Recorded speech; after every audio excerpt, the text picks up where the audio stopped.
Good evening, everyone. Hopefully you can hear me. Let me know if you can. I know there's a few people on already, and I expect we'll have more kind of as the stream progresses. And I know we've got a few people from a few different schools as well. So hello to you. We give it a few more minutes just to see, or just to give people a chance to log on and join, and then then we'll make a start. Okay.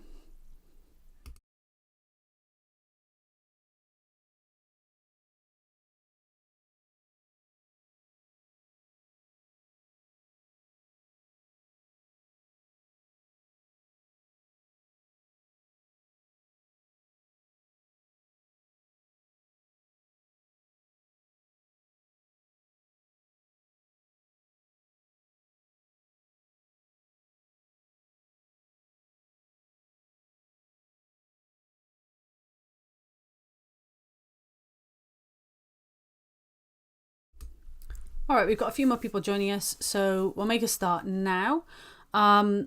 Please feel free to use the chat. The whole point of, joining a live session like this compared to just watching a video or watching a recording afterwards is the fact that you can interact. So please use the chat. Just a couple of housekeeping notes around that though. We do have people from several different schools, and this is a public stream. We are obviously live broadcasting, and then the recording will be made available on the YouTube channel. So with that in mind, please don't share any identifiable information in the chat, and keep it family friendly as well, because even if you delete messages, they are still kept with the live chat replay. So just bear that in mind. And the second thing, which is especially important because I know that there's people from a couple of different schools joining us, just remember that everything that we're talking about tonight is for revision to supplement the study that you've done in class. So what I mean by that is, if your teacher says something different to what I've said, then what your teacher says goes. You spend much more time with your teacher, and your teacher knows you much better than I do. So if it's helpful and if it complements what your teacher says, great. But if I say something that's different to what your teacher says, then if what your teacher says works, then definitely go with that, because that would have been sort of decided for you there. So just bear that in mind when you're using the chat, but please do use the chat. Our last session, we had a really active chat, and it was really helpful because lots of questions were asked and kind of discussed as we went through. But as I said, nothing identifiable. That does include any mention of schools or teachers as well. Okay, so we're going to be looking at unseen poetry today. Let's get into it. So unseen poetry is something that causes quite a lot of anxiety for students sitting this exam, far more so than of mice and men. And I think it's the unpredictability that kind of does that. You feel like you can't quite revise for it, or that they'll try and catch you out in some way. So hopefully the aim of tonight's session is to just hopefully allay some of those fears, give you a bit of confidence, and just show you some resources and things. In the chat in the last session, we had requests for some sentence starters and just kind of structural frameworks. So we're going to go through that, and also some concerns about how to discuss structure and rhyme scheme when talking about unseen poetry. So again, we're going to talk about that as well. So I'll just like the last session, I'll just go through what I've got prepared here. But if at any point you have any questions, or if you want to suggest anything, then please add any comments or suggestions to the chat, because that's where kind of this live becomes really useful. Okay, so what we're going to go through is some common questions, the process of approaching unseen poetry, and then a couple of examples if we've got time as well. So the assessment objectives that you're going to be looking at are AO1, 2 and 3. Now, it is really important if you look up resources, and this becomes more important for your next unit when you're looking at an inspector course, because many exam boards use the text in inspector course, and pretty much every exam board does. You've got to make sure that you're looking at the right exam board resources. And you might think that's straightforward because you can just put WJEC and then unseen poetry and inspector calls, heroes, etc. It's not that simple, because WJEC is the Welsh branch of Litcast, which is the English version of WJEC. And there are subtle differences between the exams, the assessment objectives, and the questions asked of you. So just really double check that what you're looking at is relevant to WJEC. Because otherwise you might be caught out feeling like you need to include certain things, or you feel like there's something that you might not have been told and actually it's not relevant to your exam board. So just bear that in mind. So AO1, responding to texts critically and imaginatively, selecting our quotes effectively, and using those to support our interpretations. So our standard stuff. And then explain language, structure and form. So AO2, and then our comparisons in there for AO3. I think people get worried because you know that for the extract, for the advice and men extract, you're assessed on AO1 and AO2. And there's an expectation that you hit a certain standard in terms of discussing some of the language, structure and form features. It's very different with this question because the examiners know that it's unseen.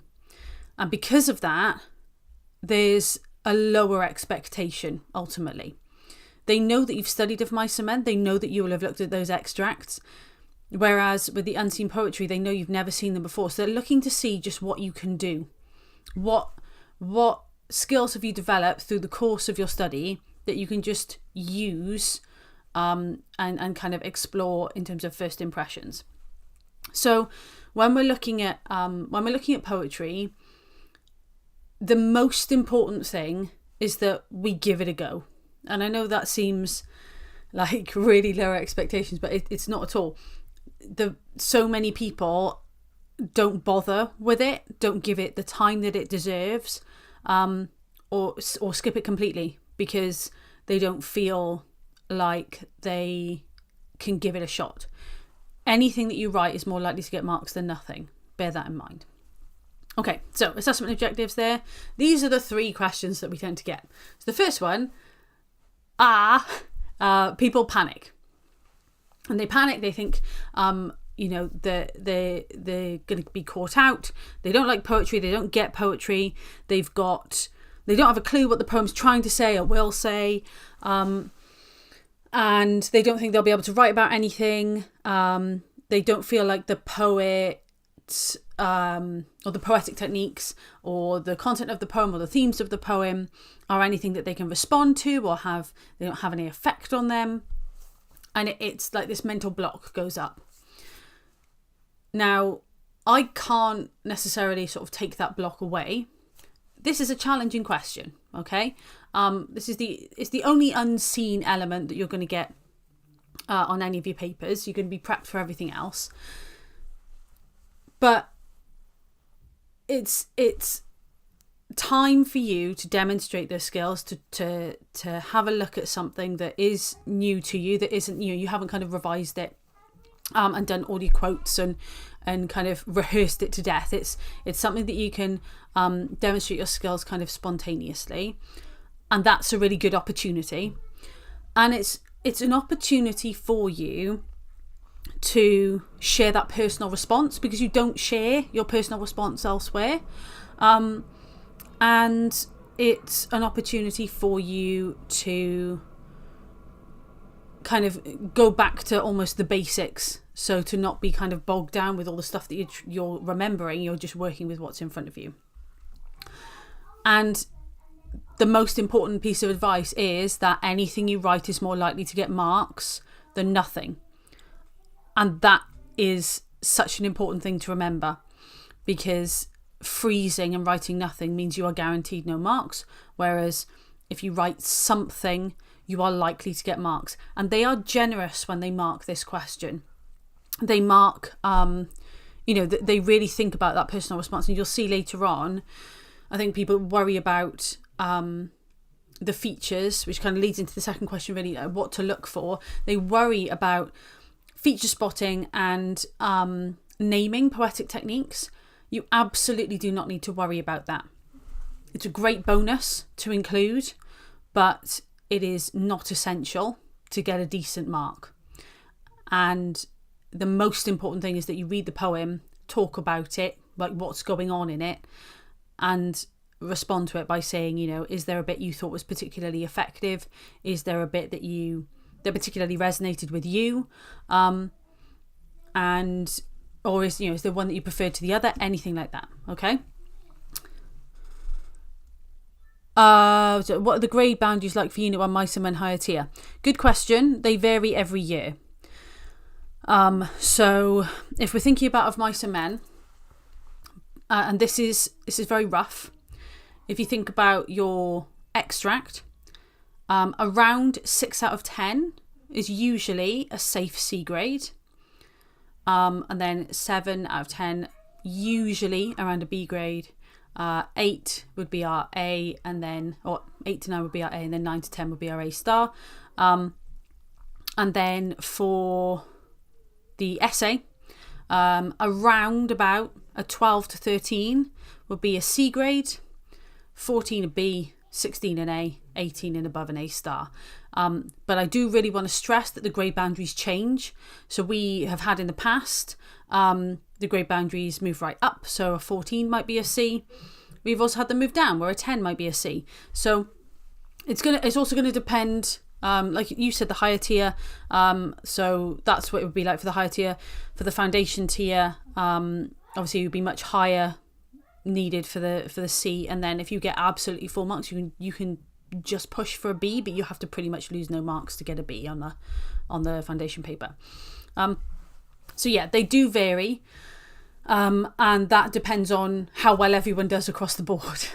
So it's quite a complicated process, and then it's not there's a whole process where the marks are scaled and then scaled back down, and it's a bit of a complicated thing. But if you think about it roughly like that, that's what we've always kind of worked with, the idea that around 60% is a safe C.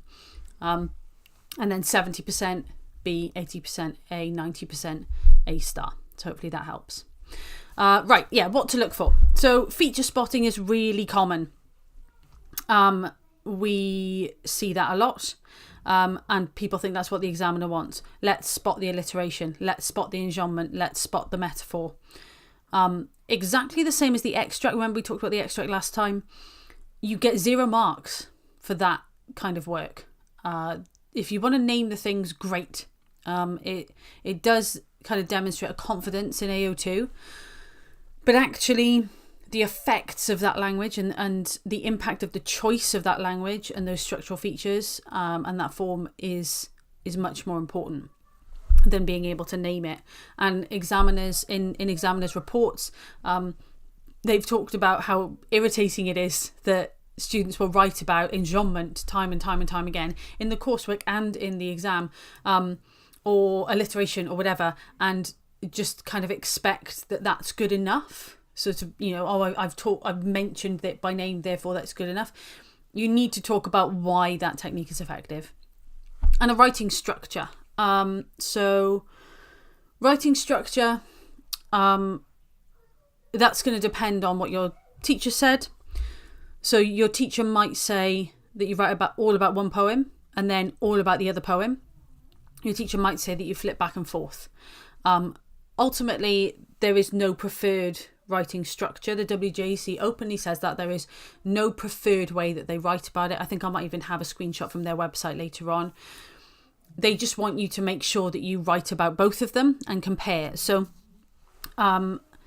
if there's a particular way of writing about it that you like, whether it's writing about one and then the other or back and forth, then stick with that if it works for you. If you don't particularly mind, then what I would suggest is see how you're doing for time by the time you get to the poetry question.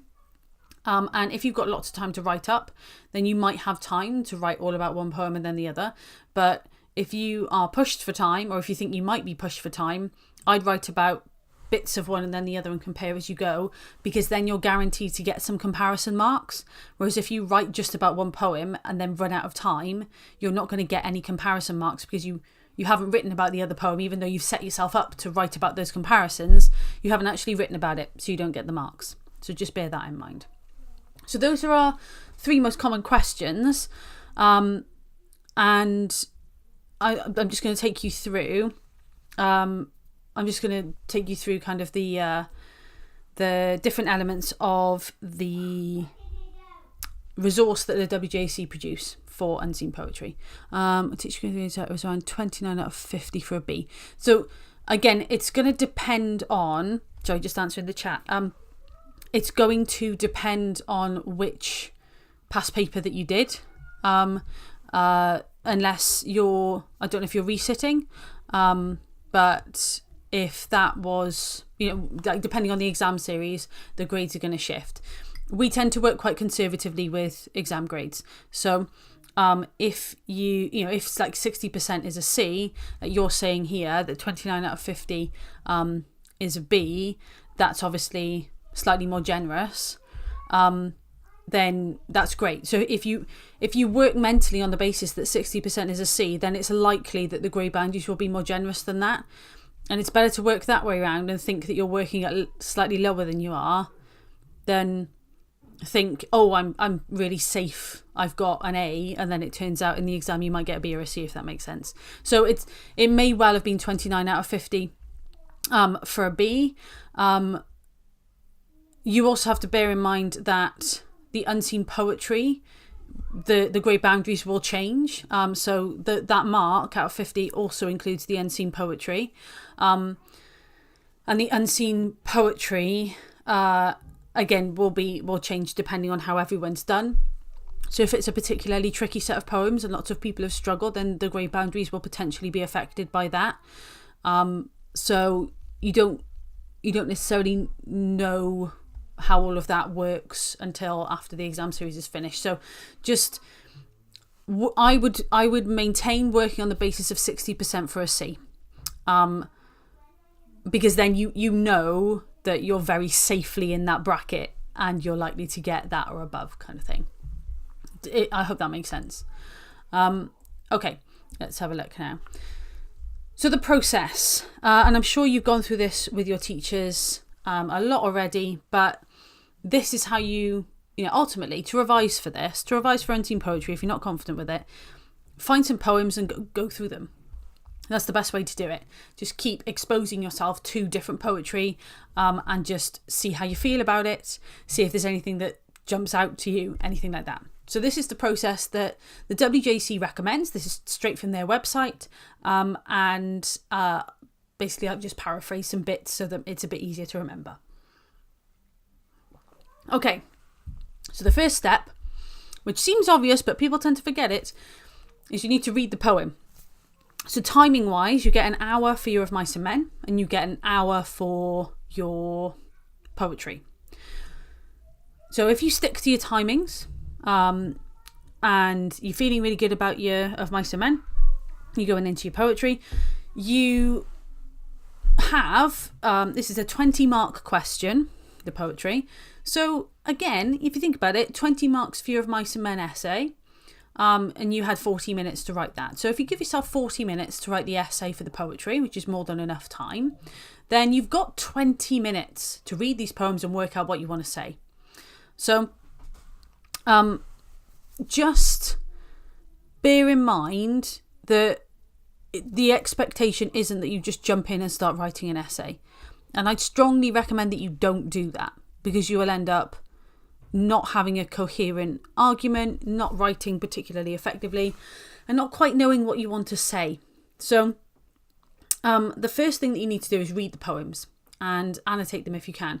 They do not need to be Instagram worthy annotations. They do not need to be color coded and beautifully neat or anything like that. That paper, no one's going to look at it or judge it or anything. They're going to look at your answers. So do what you need to do. Draw, underline, scribble, do symbols, draw big arrows from one bit to another. Anything that you need is going to help you make sense of these poems. So you read them slowly and carefully, and read them more than once. the temptation is to jump straight in and start writing. That first read through, you should read without any intention of writing anything. So the first read through, you read from start to finish, both of them. And then once you've read them kind of once or twice, then you can start to underline some words or images that you might want to write about. What I would also recommend you do, and I'll show you why later on, is read from punctuation mark to punctuation mark instead of from line to line. You probably did that in your poetry coursework if you've done your poetry coursework. I talked about this last time. Do not underestimate the power of punctuation as a structural feature. People really worry about writing about structure because they automatically think it's about poetic form and rhyme scheme and things like that. It doesn't have to be at all. And they also think that, structure could only be enjambment. And I think that's probably why the WJC don't enjoy people writing about it very much, because it's a very overused thing in essays because people are hunting for it because they think that's going to get them some structure marks. Punctuation is structure. So read the poem from punctuation mark to punctuation mark instead of line to line. It might give you a different way of how it's... It might give you a different way to read it. It might highlight some points of interest to you. Like maybe there is a lot of enjambment.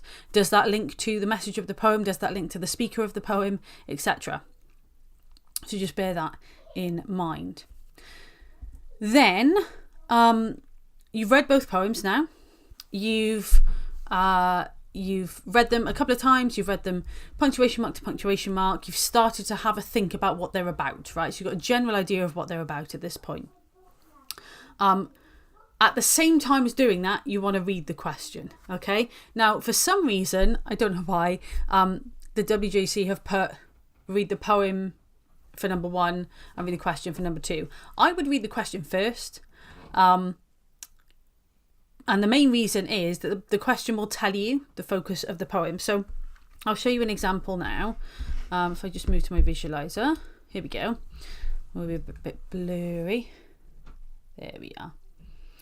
So here we've got spend about an hour on this section. Now you won't get all of this bit at the bottom. They don't put this in anymore. They just have the question looking like that. But you can see this bit here is the most important part, right? Because it gives you the focus. So both poems are about relationships that have gone wrong.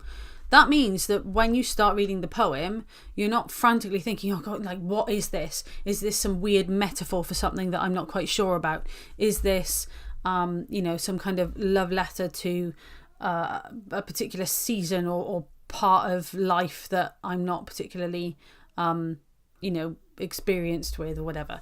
It gives you the focus. So both poems are about relationships that have gone wrong. Once I know that, I then know that helps me to think about some of the things that I might be looking for in the poem. So just bear that in mind. I would as well be underlining this. So I'd be let me grab my pen. I'd be underlining this because that is going to determine how I read these. Because as soon as I see first love, if I hadn't read this bit at the top, I might think that this is about a first romance, about, falling in love, something really positive, and then be really confused when it doesn't quite fit that picture. Because I know it's about relationships that have gone wrong, I can then think about first love in the context of relationships that have gone wrong. And that's going to help inform some of the things that I can pick out and that I can see. Okay. So it is really important that you read the question and then read the poems. Keep calm when you're doing it. Do not worry if you're not able to understand every word in a poem. Don't worry if some bits don't make sense to you. Read it from start to finish. Because you might be able to work it out from context. You might be able to work it out from the general mood of the poem. Sometimes the poems are really obvious and self-explanatory, and some might be a little bit more cryptic. Sometimes you generally one of the poems will be a bit easier to decipher than the other. But hopefully you should be able to get some sort of theme or tone from them as well. The next step is to think about the title. I'm sure your teachers will have told you about this. It is an easy win. It is low-hanging fruit. Think about the titles of the poems. Compare the titles of the poems. They may have that obvious meaning. They may suggest something about the theme. Remember, you've been given that shared theme, that shared concept already. So how do those titles link to that shared concept? How can you make them link to that shared concept? And that can often be a good way into the poem and kind of exploring the poem in a bit more detail. So the title's obviously the start of the poem, in the same way that we talked about the extract and how you want to make sure that you're tracking all the way through and that you're looking at from the start to the end. You want to make sure you get to the end of the poems, because sometimes you'll end up with a twist. Quite often, there is no twist, but there's some sort of resolution. But sometimes there may be a twist, a contrast, or a surprise. And I've got an example of a poem that does that later on. And you'll see that there's potential for you to write some really lovely things in the response. How many sides should you write for the poetry essay? I would be aiming for similar to the of Mice and Men. So between 2 and 3 sides of your pink exam booklets. If you write more, fantastic. But it's a 20-mark question. So there's going to be a ceiling on the amount of marks you're going to be able to get. It's always difficult to estimate, exact word counts or volumes, because people write in different ways, and even people's handwriting is different sizes. Some people leave lines between paragraphs, some people don't. But generally, if you've written between 2 and 3 sides, you'll have covered a nice range of points. The main thing is that you've had, within your essay, you have compared the poems and responded to both of them. In the exam booklet, do we need to write the question? No. So the questions have, again, let me show you the exam paper. The questions have a number. So in the exam booklet, I usually have an exam booklet around. Sorry, I don't have one now. But in the exam booklet, you'll have your lines, and then you'll have like a margin along the side. And the expectation is you'll write the number, just the number in the margin, just like you would in an exercise book, right? And there'll be full instructions as to exactly what you have to do and how that works and what that looks like. There'll be full instructions on the front of the answer booklet and the exam booklet. And they're, because this is, for most of you, it'll be your first exam. I imagine the invigilator will go through things in a bit more detail with you. There'll also be a grid on the front where you can write what questions you've answered, because obviously if you've answered of Mice and Men, then you're going to answer a different question to someone who might answer To Kill a Mockingbird or Chandler's Secrets or whatever else is on the paper. So there'll be a little grid on the front where you can fill that in. But honestly, if you don't fill it in, it's not the end of the world. As an examiner, you can't take marks off a student for not including stuff like that. That's just admin. So it's a little bit of a faff as an examiner, because you then have to put the numbers in for them. But I mean, 98% of people who sit this exam do of Mice and Men, and then everyone has to do the poetry. So it's really not the end of the world. Okay. All right. So making sure we get to the end of the poems. Hopefully all of this so far is very familiar to you. Again, the whole point is just to build your confidence and make sure that you feel happy with what you're going in to do. Okay, things that you can look for now. All right, so when we're thinking about the actual, the body of your essay, that kind of analysis and things you can analyze. Don't stress about poetic techniques. If they're there, write about them. If you know what they're called, name them. But don't stress about them. Don't make that the focus of your anxieties, because all that's going to do is make you freeze up in the exam. And there's just no point in stressing about that sort of thing, because again, they know that it's unseen.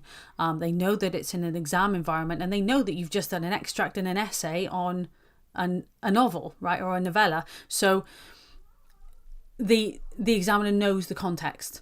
And a kind of a response to these poems, a comparison, and then a personal response is what they're looking for.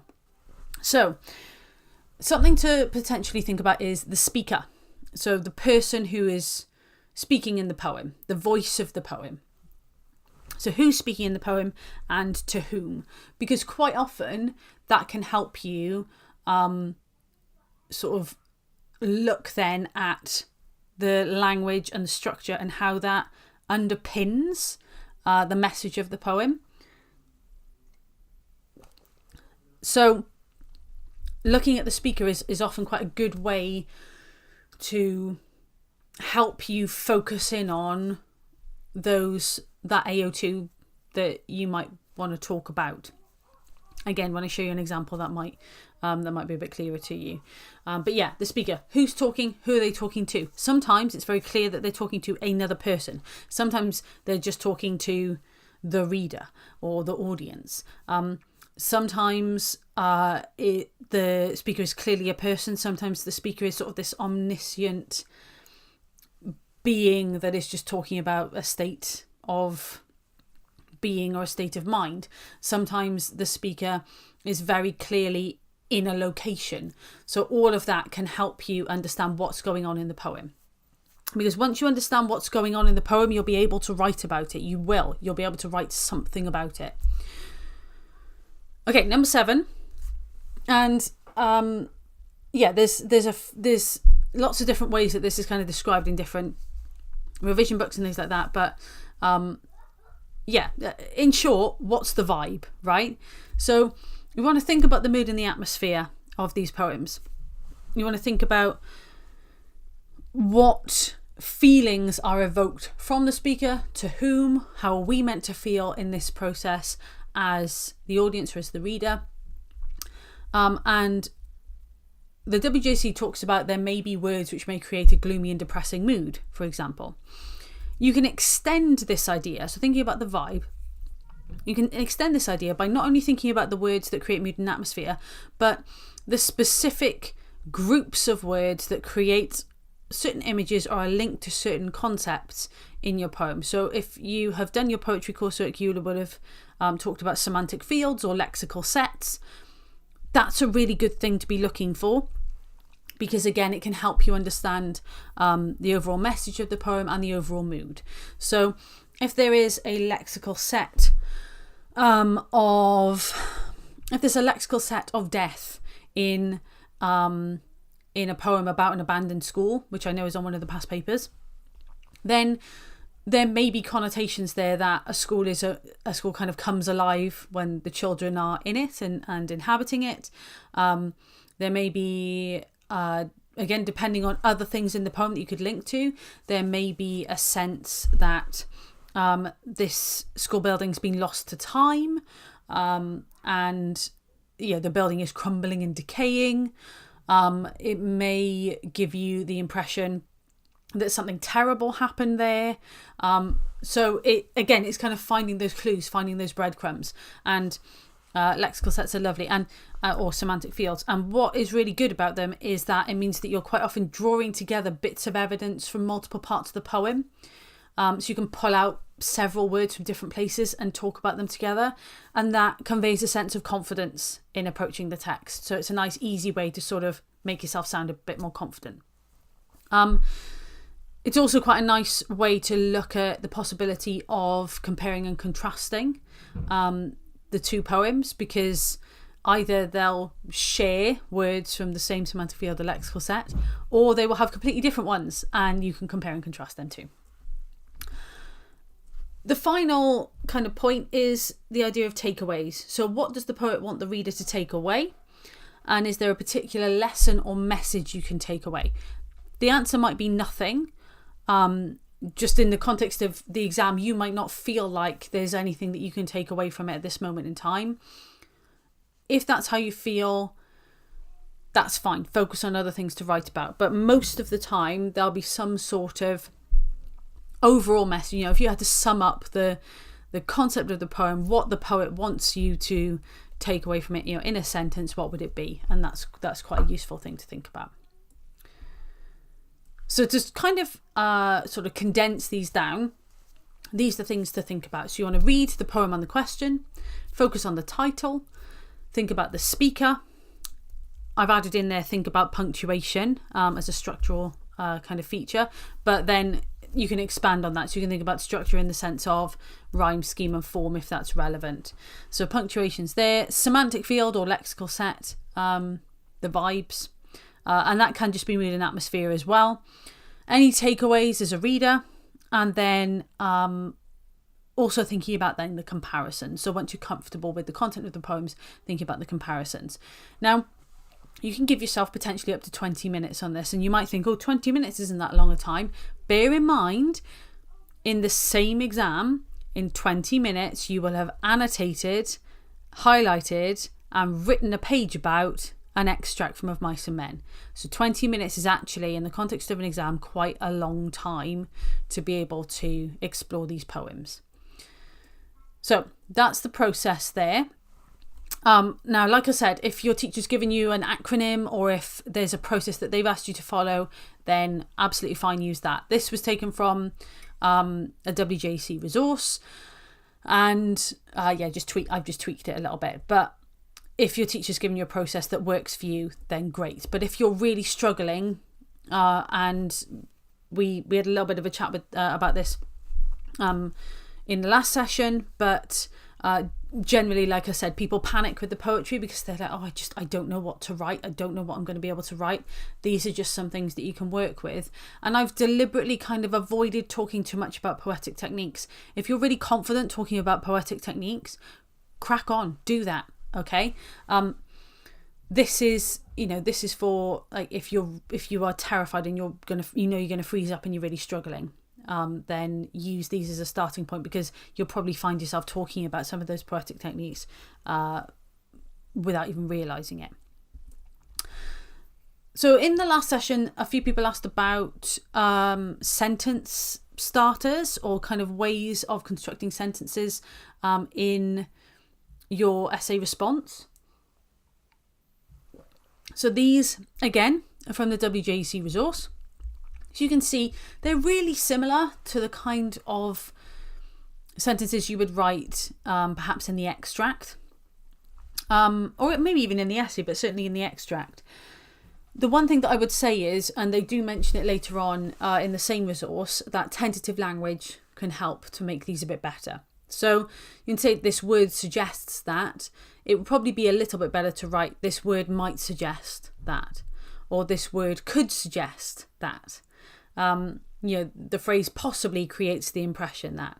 By choosing the word whatever, the poet may want us to imagine that. So use that tentative language, because what that does is that signifies to the examiners that you understand that these poems could be read in 100 different ways, and you're just giving them your response and your impression there. So they're just some sentence starters. That's not an exhaustive list by any means, but hopefully what it does is it shows you that there's not kind of a brand new structure expected here. I'll show you some kind of comparison and contrasting bits as well in a moment, but this is the same stuff as you've been doing for Of Mice and Men, nothing different. Okay, it's just a different kind of text that you're working with, but same skills you're demonstrating.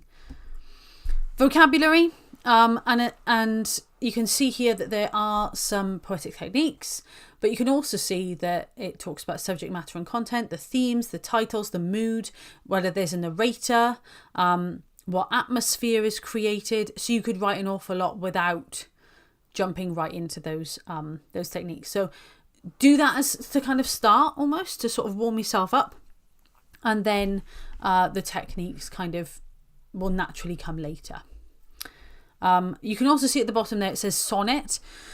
So you're not necessarily going to know every single poetic form, and even if you did know that the poem was a certain poetic form, you need to ensure that if you're going to spend time talking about that it's very relevant, and you can make it relevant quickly to what you're talking about. Because what you don't want to do is spend half a page trying to justify why a poem is free verse and waffling away when you could be spending that time talking about something else.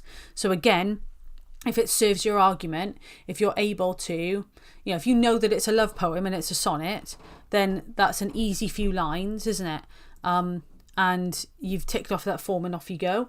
But if you're not confident in what the structure is, then talk about other structural things. Okay. Because generally what happens is when people aren't confident, they will waffle to try and sort of, cover and like double down on their idea, and all that does is just kind of waste a bit of time. So don't worry about it. If you know it and it jumps out to you, great. If you don't, it's fine. Similarities and differences. So again, some sentence starters there for you. So you can see, we've got our comparative connectives, and a few different ways of kind of writing about this. So on the contrary, difference; on the other hand, however, whereas, unlike. You can also write neither. Quite often we talk about things that are in the poems, but you could potentially, again, it's going to depend entirely on what poem comes up, but you could write about things that, both poems are about relationships, and yet in neither poem is there any mention of love. What could this suggest? Are they platonic relationships? Are the relationships soured? Are they old relationships? Are they positive in a different way? Are they forbidden relationships? There's sometimes the absence of something can be a talking point. Not always though, but sometimes, if you feel again that the fact that something is missing is significant, you can still talk about it. So there you've got your similarities and differences. And this is the bit that I was talking about earlier. So is there a right or wrong answer? There is no right or wrong answer.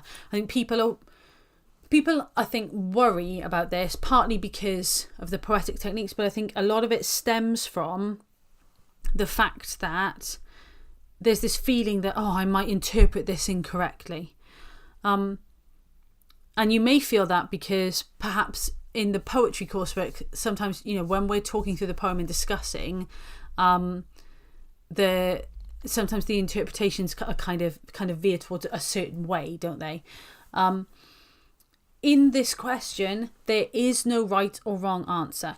The only time you can be wrong is if you completely misunderstand, the actual definition of some of the words in the poem, and that then affects your interpretation. If you understand what is going on in the poem at a surface level, then however you interpret it is absolutely fine. That's right. Because poetry, in the context of English literature, poetry is kind of the closest we get to art in terms of artistic expression. It's a way that we're kind of firing the imagination. We're trying to give the reader something to sort of take away and think about. It's meant to have that same mental impact that artwork is meant to have. And you can interpret art however you want. Some people love particular artists, some people hate them. Some people love particular art styles, some people hate them. Some people will read it really, really into certain art and kind of explore what that says about society. And some people will completely disagree with those interpretations. No one's right or wrong, because the idea is that the art is there to make a statement, and how we respond to that depends on our life experiences and depends on us as individuals. And my life experience is completely different to your life experience. So, for example, 2 poems that have appeared before have been about getting up to feed a baby in the middle of the night. Believe me, my interpretation of those poems before I had children and after I had children are very different, because my life experience has changed, and therefore my response to that poem, my personal response, has changed. So if I was answering this question with those poems, 7 or 8 years ago, and then now, then I'd write 2 completely different essays, but one isn't necessarily better than the other. They're just different.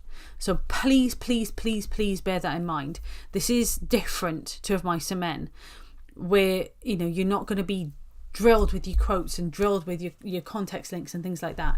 This is about being confident with your opinion and supporting it with reference to the poems. If you can do that, you're going to get marks. And they are generous in this section because they know that this is a challenge. So show them with that tentative language that you understand there are multiple interpretations, and then show them what your interpretation is. Be confident about it and explore it and have a bit of fun with it. And I know that, I don't know, maybe I'm being a bit optimistic to hope that you might have fun with it, but I think it's such a lovely opportunity for you to explore some of those poems. And the fact that you haven't almost overstudied them means that you get that joy of the emotion of reading it for the first time, without having sort of studied it and annotated it to the point where you never want to see it again, which might be how you feel about some of the texts that we have to study for the rest of the units. I do admit that in an exam context you might not feel that, but one can hope. And I just want you to kind of know that your opinion is valid no matter what, and you therefore will be able to write and talk about things. Now, this is an important part of the essay that lots of people don't include, and you can still get some good marks without including it, but it's a nice easy thing to include that can again get you some marks. So you can use the first person in this. You can talk about I think this, I feel this. So you want to think of a well-considered personal response to the poems. If you hated both of them, you might have to get creative. Sorry. But generally people tend to prefer one to the other. So you can just write about that, right? So you want to think about what effect the poem had on you. If it had no effect, and by effect, we don't mean like you've been struck by a bolt of lightning or you think you're going to completely change your life's purpose because you read this poem in your exam. Obviously you're not. But if there's any emotion that's evoked, if anything was particularly interesting to you, that's what you want to be talking about. So what effect did the poem have on you? It might have made you think about a particular experience that you've had. It might have made you think about a friend or a family member who had that experience. So for example, there's a pair of poems about mining incidents that have come up on a past paper. If you've got a family member who worked in the coal mines, you may have a personal response to those poems. That kind of makes sense, right? So how did it make you feel? Did you identify with any of the situations? And did you relate to the feelings of the characters in the poems? So the paper that I showed you, relationships that have gone wrong, if you've never had a relationship, or if you've never had a relationship that's gone wrong, then you might not feel like you are qualified to talk about anything or kind of qualified to have a personal response, but you can still have a personal response. So if I briefly show you, we're going to have a look at these poems a little bit more in a second. But if I show you, so this poem is someone reflecting on the concept of rejection and that emotion. You may have seen these poems before. They're quite popular to kind of go back through. This is quite a popular past paper. And this poem here, First Love, is about a breakup and someone who's desperate to keep the relationship alive even though it's very clearly over. Now, you may never have been in a relationship, but you can still comment on the fact that you might relate. You could say I would relate to the subject of the poem in First Love because when I want a relationship to be over, I want it to be over, kind of thing. Or you might say I relate to the speaker in First Love because if I was in a relationship, I want to hold on to it no matter what. The most important thing here is that you demonstrate that you can have some sort of personal response. Is anyone going to come and knock on your classroom door in a month's time with the paper and say, oh, I just want to check, did you actually feel that? Is that the truth? No one's going to check that, okay? Your personal response needs to be well considered and measured, but it doesn't necessarily need to be the truth. No one's going to hold you to the emotions that you say that you feel towards these poems, right? No one is going to check that you authentically feel major sympathy with the guy who's trying not to break up with his partner in First Love, okay? So be creative here. That's all I can say. Be creative. If you need to, don't go over the top. Don't say this poem changed my life and now I'm never going to be in a relationship again or whatever. Just you even if you don't feel anything towards these poems, then be creative, make something up. Okay, even if you just write, I found this poem more interesting than this other poem because I liked the way that the language, particular language, given examples, created this particular image, right? Just something like that. That's all you need. Okay, so what I wanted to do is show you an example response. This again has come directly from the WJEC. Okay. Hiya, how you doing? So this has come directly from the WJEC, and this is the one I was talking about, 2 poems being inside an empty school. Now, I appreciate that you may not be familiar with these poems, so I've got them both here. If you want to screenshot them, so you've got them as a reference, be my guest.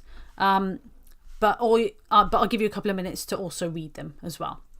So this is exactly how the question would be laid out.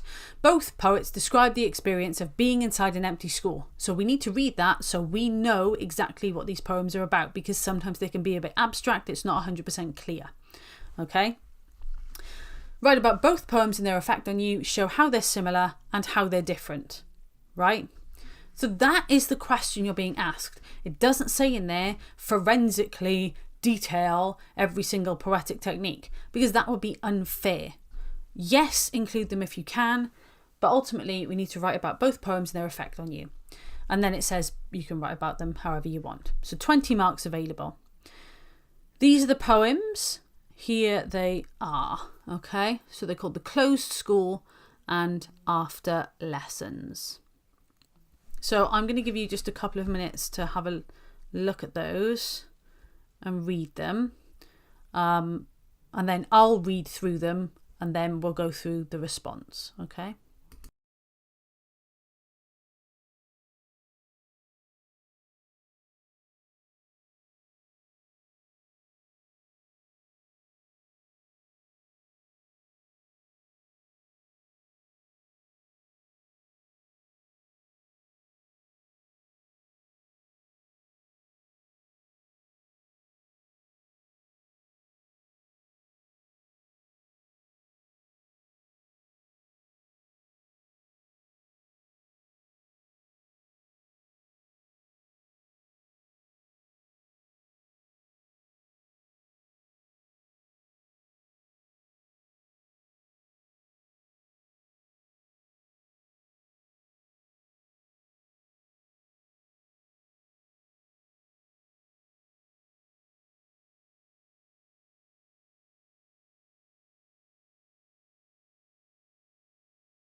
All right, so I'm going to read them to you, and I'm going to read them sort of punctuation mark to punctuation mark.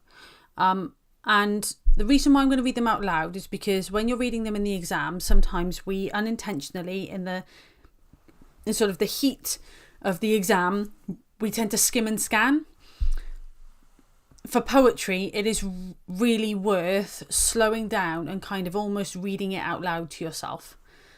Obviously, don't actually read it out loud in the exam, but you know what I mean. Kind of really slow down and read it properly to yourself. So, The Closed School. Under the silvering light of the cold, tall sky, where the stars are like glimmering ice and the moon rides high, bolted and locked since the war by long dead hands, next to the shadowy church, the closed school stands. A village school in the grip of frost and the past, its classrooms airless as tombs, its corridors waste. Behind boarded windows, barely an insect crawls on the spreading atlas that is staining ceiling and walls. Here is the stillness of death. Listen hard as you can. There's not one sound to be heard that is noisier than the creeping of mould or the crumbling of masonry into a fine floor dust, soft and powdery. Only deeper than the silence, at the far end of listening, come the feet in the corridors, silver voices that ring in the raftered hall, and outside, where the frost freezes hard, brittle laughter of children, snowballing in the yard. So that's the first one. The next one, after lessons. The classrooms are as dead as winter trees. You hold your breath along the corridor. Your plimsolls creak. There is no other noise. A single light ices the polished floor. You turn and, somehow, end up in the boys, a row of basins level with your knees. You shouldn't be inside this place so late. I wonder what you thought you might achieve by squinting at the blackboard. What and how? In the dark, you wipe your nose across your sleeve. It's much too late to put your hand up now. There's someone outside, waiting at the gate. Okay. So, 2 very different poems, and hopefully, just by reading them like that, you can see that there is a difference.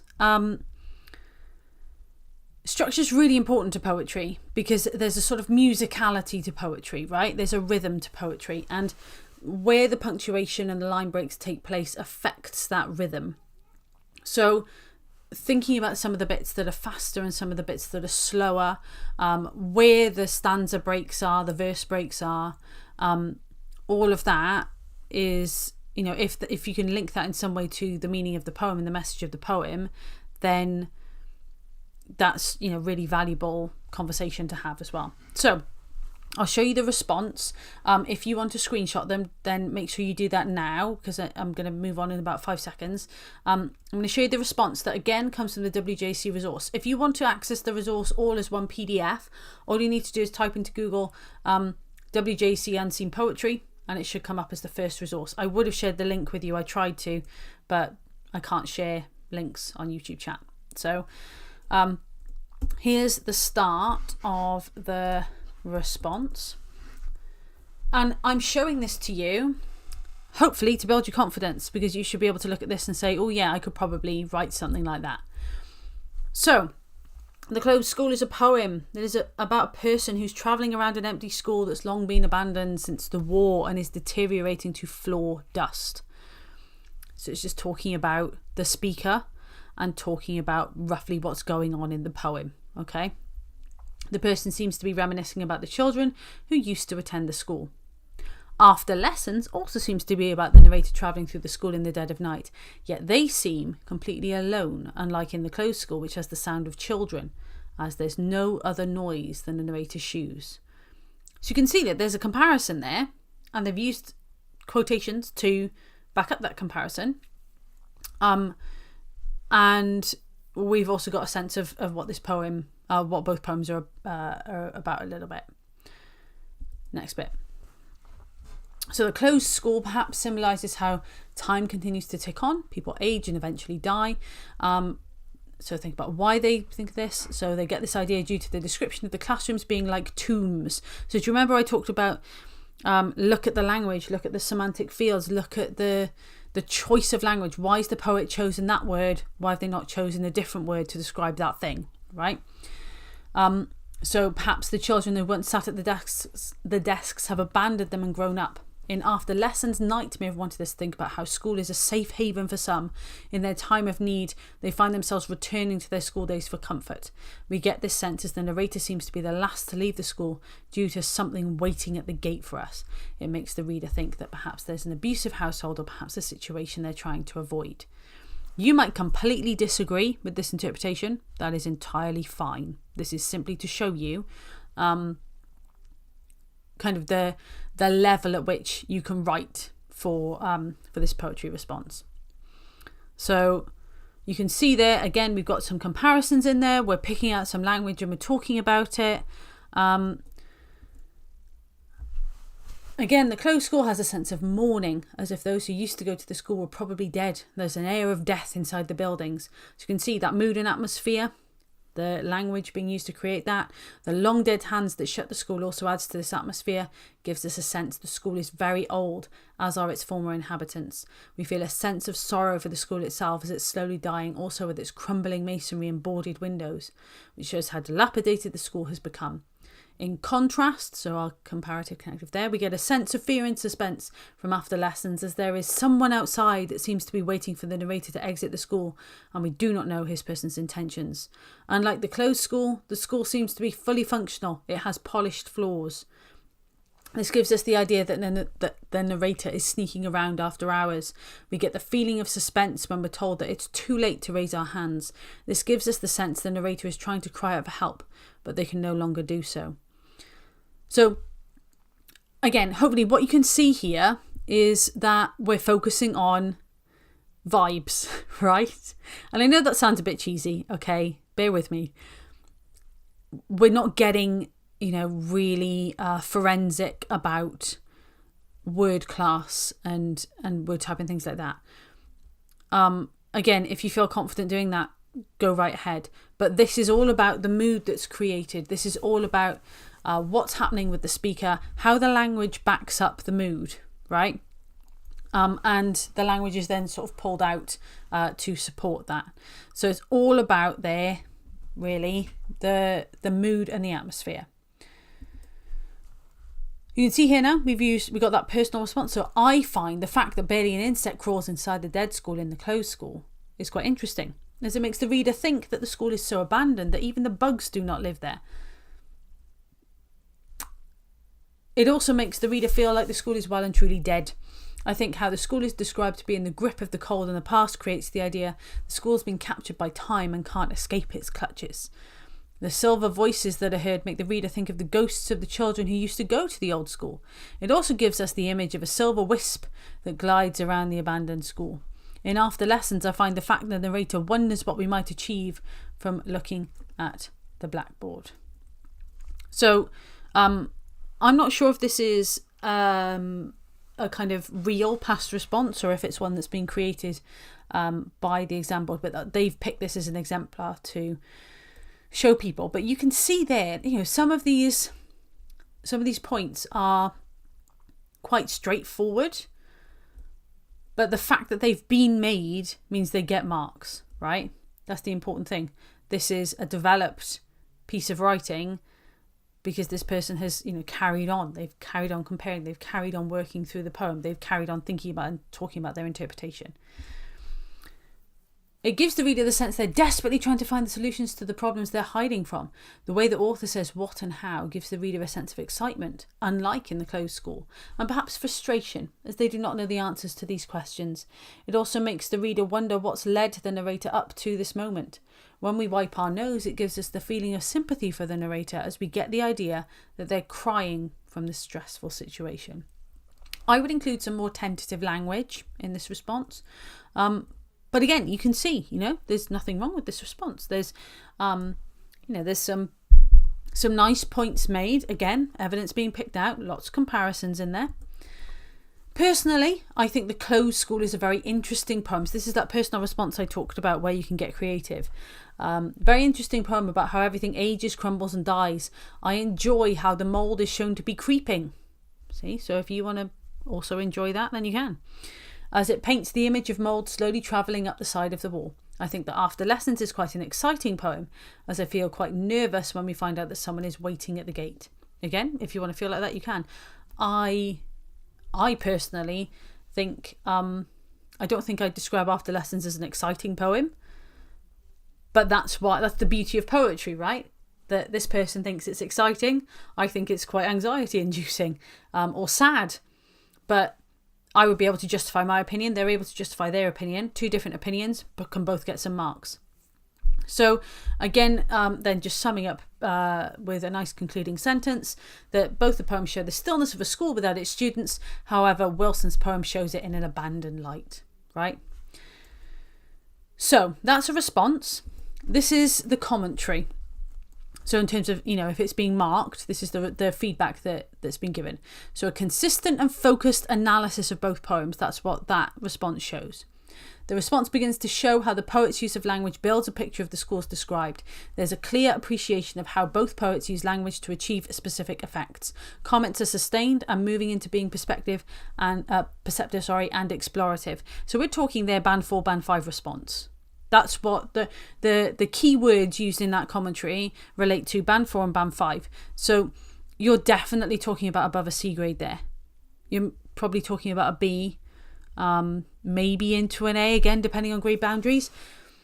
And I think, when you think about it, was there any mention of enjambment? Was there any mention of metaphor? Was there any mention of word classes in there? No. It was about the mood and atmosphere. It was about the speaker.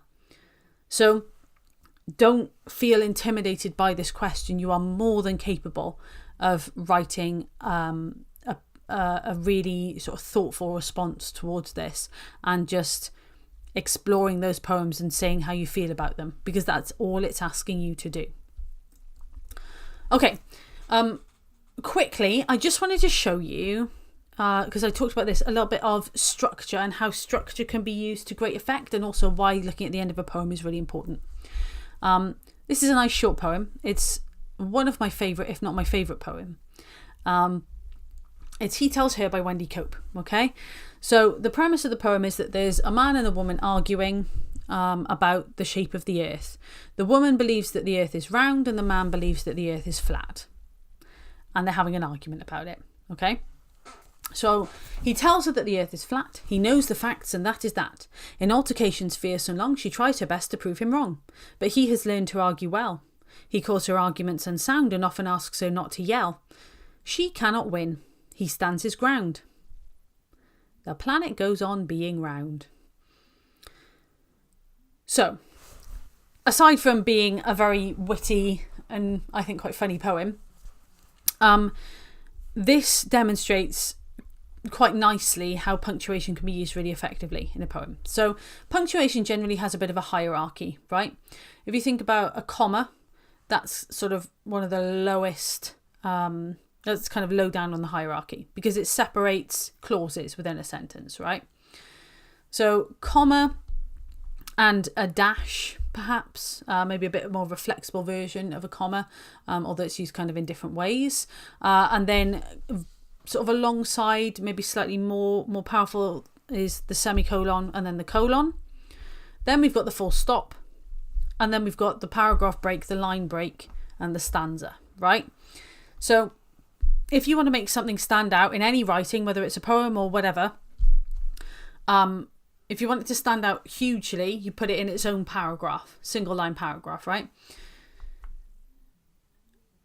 But that hierarchy is used really effectively in poetry. So you can see here that you've got the full stops that are used, that if you imagine this being an argument, they're kind of the points where you can almost imagine him kind of mic dropping or putting his hand up and say, like, no, enough, sort of thing.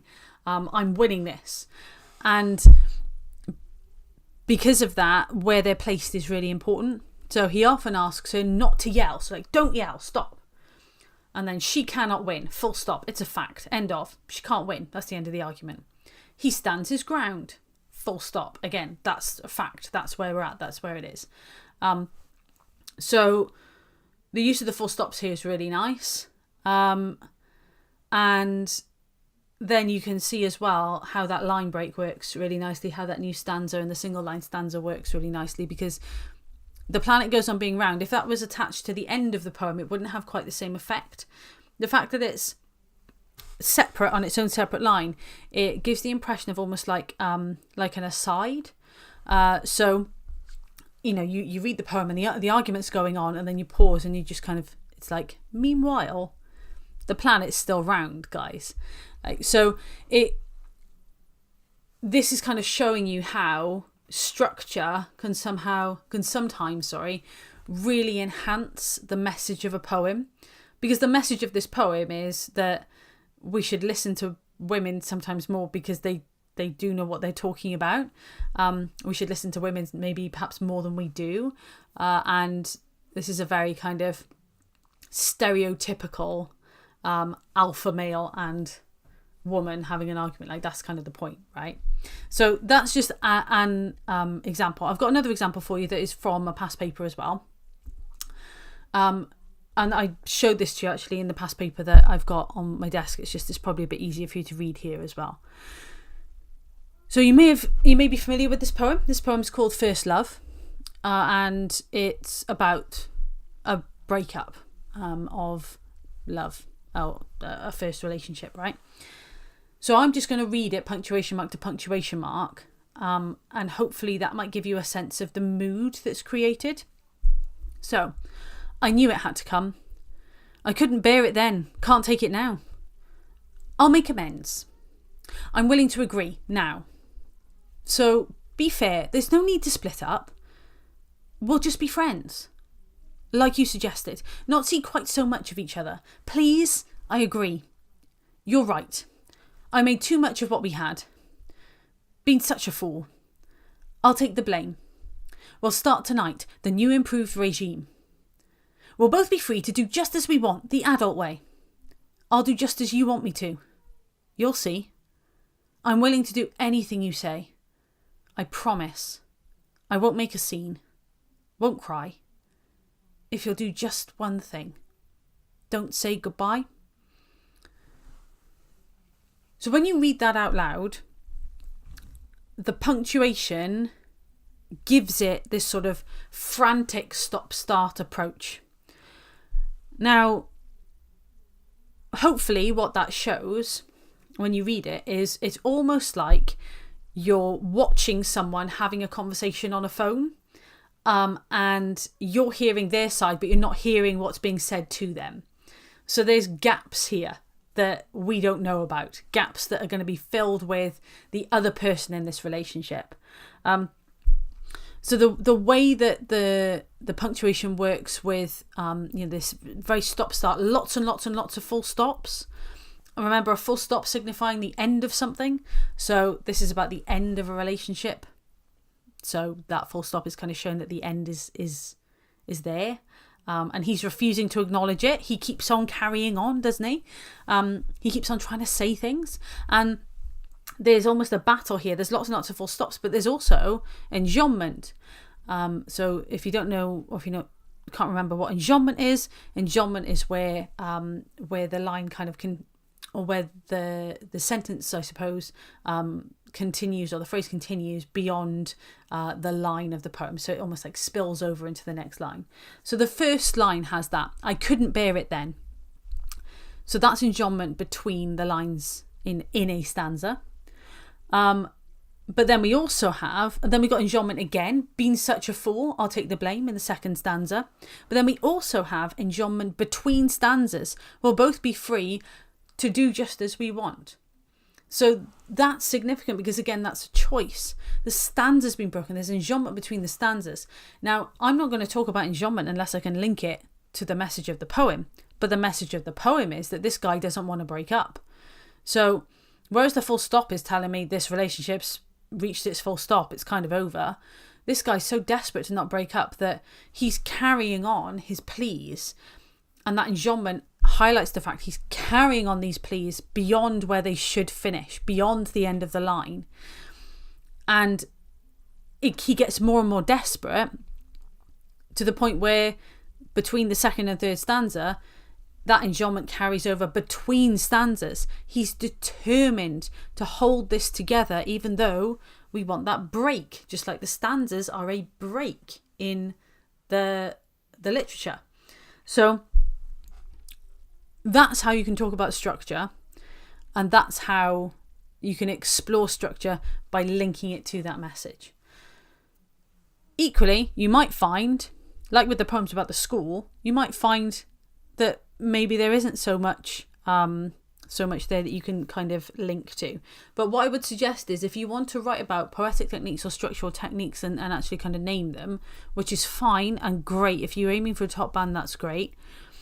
Think about why someone would use that technique in a poem. So, for example, enjambment, the carrying over from one line to another, that often is used to represent something that is unfinished, something that lingers, something that, in this case, he doesn't want something to end, so he's trying to hold it together and carry it on beyond where it's meant to finish. So enjambment can be used for those reasons, right? If you're thinking about alliteration, Now, alliteration, depending on the letter that's alliterated, there's going to be different effects. So if you've got plosive consonants in there, like ba, or da, stuff like that, that gives that kind of punching sound. If you've got sibilant, so the repeated S sounds, it gives a hissing sound. Does that link to the poem? And again, remember your time constraints, the fact that you've got an hour to talk about this, and the fact that this poem's new to you. So don't try and overreach. There's many things about these poems that you will not be able to say in your essay simply because of time, right? But if something jumps out to you as a technique, think about why that's being used. Why might if there's lots of alliteration in there that creates a sense of something being punched, is there a link to violence? Is there a link to hitting something? Is there a link to training? Yeah, and anything, right? But what I would suggest is, again, don't just name a technique. Think about how why that technique will be used generally in poems, and how that links then. What effect does stanzas have on the poem? So, I was just talking about line breaks and like the hierarchy of punctuation. So stanzas aren't punctuation as such, but they're a structural technique. So if you're thinking about, commas being one of the weakest, right up to, and obviously there's other punctuation as well. I'm just talking about punctuation that's used to demarcate sentences, right? So commas is the weakest, then up to full stops is the strongest at sentence level. And then what's stronger than a full stop is a line break or a new paragraph, or, in poetry, we don't call them paragraphs, we call them stanzas. So in terms of the effect of stanzas, they don't have an effect in themselves, but how they are used might be conscious. So in the case of this poem, First Love, I would potentially talk about, in the context, I've got an hour, I'm not overly familiar with the poem, but I've read it. I would mention stanzas in the sense of the enjambment goes across stanzas. So the stanza is providing the fact that the enjambment goes across stanzas. It's kind of showing that he's trying to cling on to something that's trying to break away, that's breaking apart, which links to the ending of this First Love. If we were to look at, if I go back, so like this one, okay, stanzas again, technically that last line is a single line stanza, and that's really impactful because it means you read it as an aside, and it becomes kind of the line that stands out in the poem. If I go way back, here we go.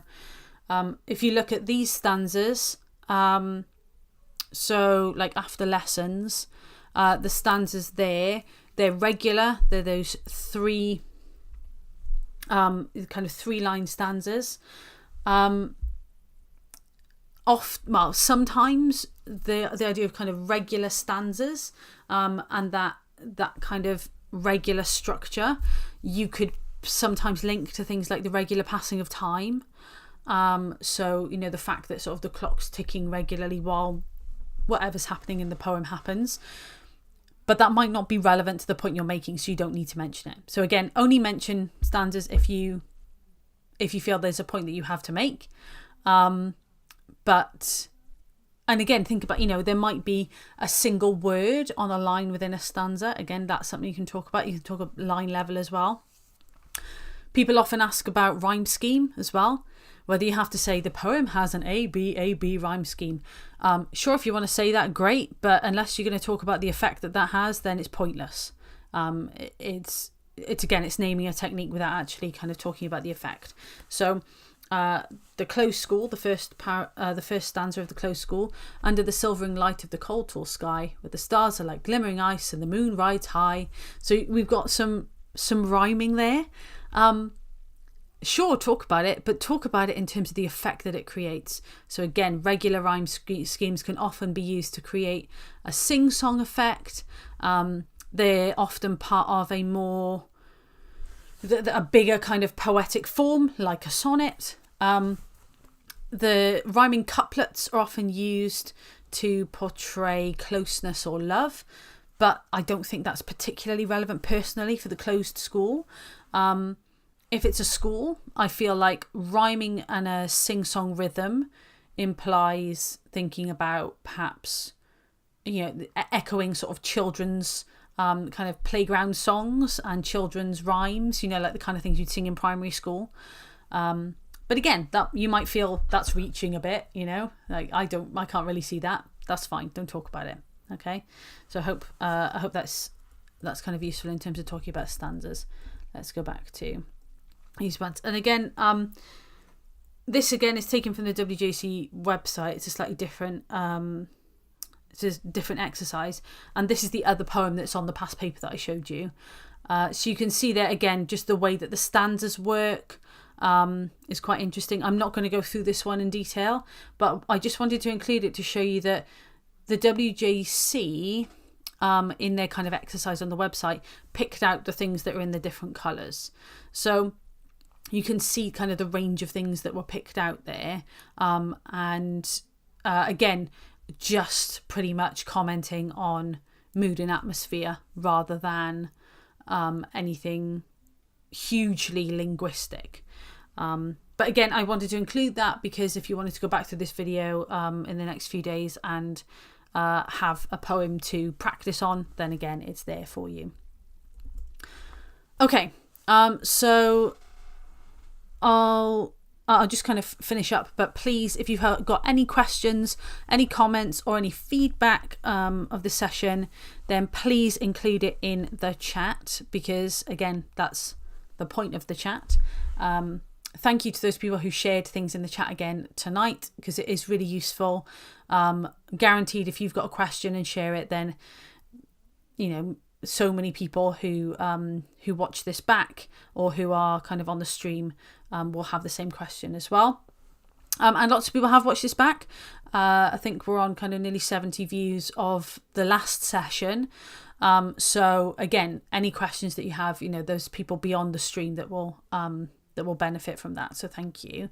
And thank you for kind of taking part on a Saturday evening. I know that's probably not what you ideally wanted to do, but this time next week you can watch as much Netflix or YouTube or use TikTok as much as you want without thinking about your exam, because it'll be over. So well done for investing the time now. I've got one more session. So I'm not going to plan anything specific for that. I'm just going to log on and be here. If there's a question that you have about any aspect of the exam, if you think about it, quite often people log off on the stream like this and then 5 minutes later think, oh, I wish I'd asked that. So please make a note of it and ask it in that session. It'll obviously be a slightly shorter session because I won't have anything prepped, but I'll stay on. Even I'll kind of wait and see if people drop by, because people might not feel that they need it at that point. If no one drops by, then I will end the stream early, but I'll stay on for at least half an hour or so to see if anyone kind of joins to ask any questions. How long do I take to annotate and plan the essay in the exam? The essay for Of Mice and Men, or the poetry essay? So the essay for Of Mice and Men, 5 minutes. That's all you need, really. Because that stuff's familiar to you. Because you've got an hour, it's 2-hour exam. You spend an hour on Of Mice and Men and an hour on poetry.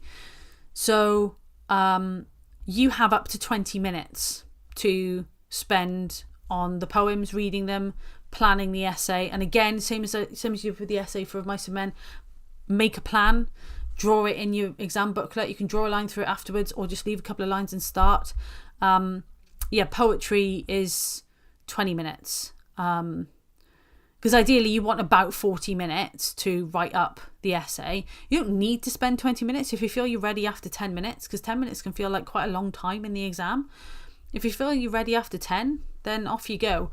But if you're using the timings as advised on the exam paper, then you have 15-20 minutes to annotate, plan. And what you have to judge as well is the kind of person you are in terms of planning and writing, if it helps you to spend more time planning, if you ended up spending 25 minutes planning, but then you can write and literally not stop and write your essay, and you've got it, all ready to go, then spend it. Like, that's fine. The whole point is you want to set yourself up for success. So generally we recommend 15 to 20 minutes, but if you need slightly more or slightly less, then that's fine. So yeah, exam Q&A on the 6th at 7 p.m. How would I know if it's been 20 minutes? Because I won't know if I took too long, and then I won't have time to write. So timings in general in the exam is something that you need to get used to. And there's no kind of hack around that.